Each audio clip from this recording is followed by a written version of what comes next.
Bite, your source of entertainment news in the Gator Nation and across the country.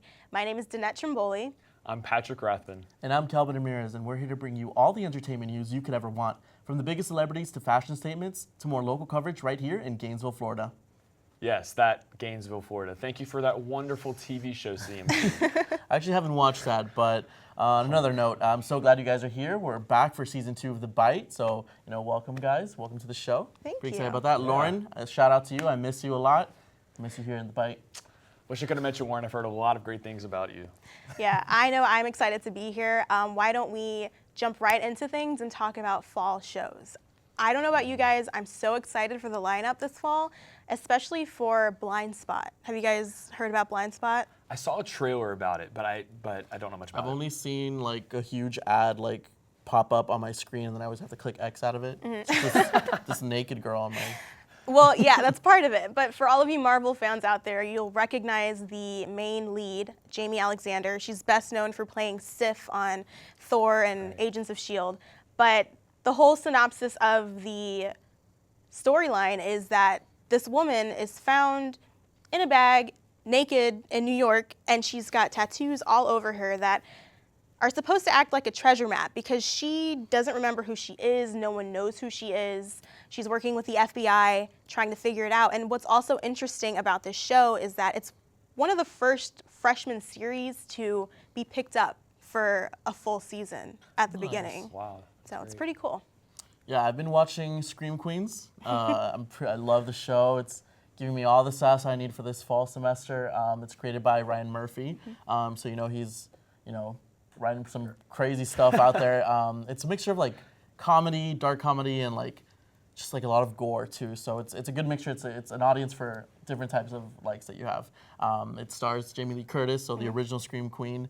You have Ariana Grande, Emma Roberts, Nick Jonas is in it too, and a bunch of other stars. So I definitely like it. Yeah, I watched the premiere. I watched the first episode, and it just, to me, it wasn't a show that I could keep watching. I don't know. It was so over the top, in my opinion. I think it's very Glee mixed with American Horror Story, but a little bit more Glee, actually. It is over the top, but I like the way that they make fun of fraternity sororities, and I think that's the main part of Emma Roberts' character, which, Patrick, I think you're a little salty about that. It's not representative of all of Greek life. It's so over the top. Is it? It's not. It's not at all about what Greek life is about. It causes drama, debatable. though. Okay, moving on from bashing Greek life, a show that I absolutely love. I've loved every single season of it, in the premiere just last week, American Horror Story Hotel. Lady Gaga is in it, and she blew me away, her acting. She didn't have that many lines that she said, but just every time she was in a shot, it was just menacing, intimidating presence, and she was awesome in that. Matt Bomer's in it, Kathy Bates. It was just,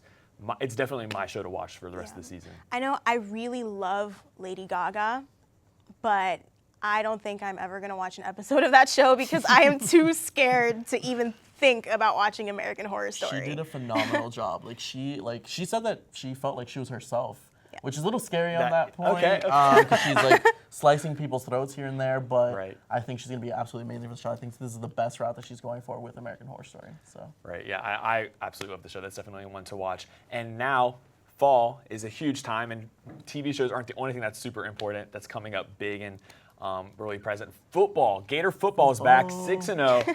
We're slaying the game. Football team is killing it. So now we're going to go to Brianna McCullough at one of the famous UF tailgates for the Ole Miss game.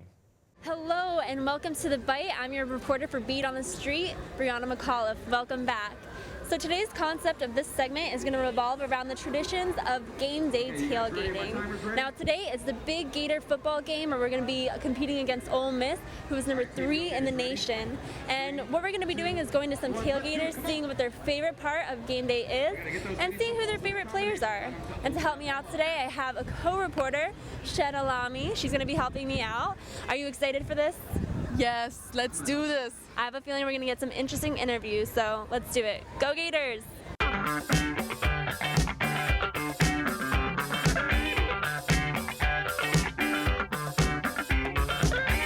Are you excited for the Gator game day? Absolutely. Now, tell me a little bit about what your favorite game day traditions are and why you like the Gators so much. I like to drink Miller Lite on Friday nights. After the third quarter, I like singing We're the Boys. Yeah. Like before the games, like just hanging out with my friends, tailgating. Mine may seem insignificant, but mine is the wave. Well, my favorite game day tradition has to be the Gator Walk. I like how the guys come out, everybody's hyped before the game, get to see the coaches, all the athletes. Keg stands. No doubt about. Who is your favorite player on the team, Will Greer. and why? He's a good pocket quarterback, and I like the way he plays. Well, my favorite player is Bay, Antonio Rouse, number 51. That's my boyfriend. I think my favorite one was probably going to be Emmett Smith. Kelvin Taylor. Kelvin Taylor. Why? Because he's from where I'm from. Now we're gonna go to the trivia questions. So the first question is, what year did Florida Field officially open? April 16th, 1957. November 8th, 1930. July 26th, 1985. February 17th, 1945. C. All right, on the test, I always guess C. I'm gonna go for July. Is it November 8th, 1930? It's probably 30-something. I think it was 30. What'd you say, 30-something. Florida Field actually opened November 8th, 1930. The second question is, which of the following did not win a Heisman Memorial Trophy? Tim Tebow, Spurrier, Danny Werfel. Chris Lee. Chris Chris Lee. Chris Lee. Chris Lee. You guys are right. It's Steve Chris Lee. So that's it for today's segment of the Disney Tailgater for Beat on the Street. What did you think, Shed? I had so much fun co-reporting with you, Brianna. And we definitely met some interesting characters. So now we're gonna go head in and watch the game. Good luck, Gators. We hope it's a great game today. See you guys next time. That is great to be a Florida Gator. That is great to be a Florida Gator. That is great. You guys can see there's absolutely nothing like football, Gator football, game day in the swamp. You know, I love Gator football, big fan, and I hate to do this, but let's kind of take another turn and talk about music videos, because there have been a lot to come out that are really awesome. What are some of your favorites so far that you've seen recently? Well, I've seen one I have mixed feelings about it. So, Ellie Goulding's On My Mind. It's a good music video. I love Ellie Goulding. I love her music. But just the entire music video, in my opinion, was just this girl who can't get over this guy. She's always on her mind. He's abusing her. He's rude. He's taking advantage of her. And it's just this struggle between a very powerful celebrity, Ellie Goulding. She's like torn and trapped between her boyfriend that she needs to let go of. I wasn't a fan of the music video. So supposedly it was about Ed Sheeran, but reports say it's not, so I'm a little iffy about that. I can't imagine Ed Sheeran doing that, but I mean, as far as for the music video, I don't think it had anything to do with that topic. I mean, sure, the song is great and catchy, but I mean, going the horses through a casino, like, what does that have to do with like a gold gun? Like, what does that have to do with whatever she's going through right now? I mean, do you really need a reason to bring? I mean, it's perfect. I would bring a horse into a casino if I could, just to do it. But the horses aren't just in the casino. They're in the nail salon. They're out, like, the horses are the star of the show. I would watch it again just for the horses. So speaking about another girl who likes to write songs based on her relationships, Taylor Swift. Her newest song, Wildest Dreams, has stirred up a lot of controversy. You know, a lot of people are kind of upset with the way that she represented Africa and its culture. People are saying that she's whitewashed it. What are your opinions on that? Well, it's a historical piece. Like, she went back in time. It's definitely a period piece, just from the clothing, from how everything is portrayed. So, I mean, you can nitpick certain things, but Taylor Swift looks amazing as a brunette. Taylor Swift is amazing. So just the entire show, it was really her, and she just looked beautiful. And so I didn't see a problem with it when I watched it. I liked it. How can you not like Taylor Swift? I think it's one of those where like people watch it a second time. Like the first time they were fine with it, and then the second time they want to nitpick what's wrong or what's something they could like really argue about.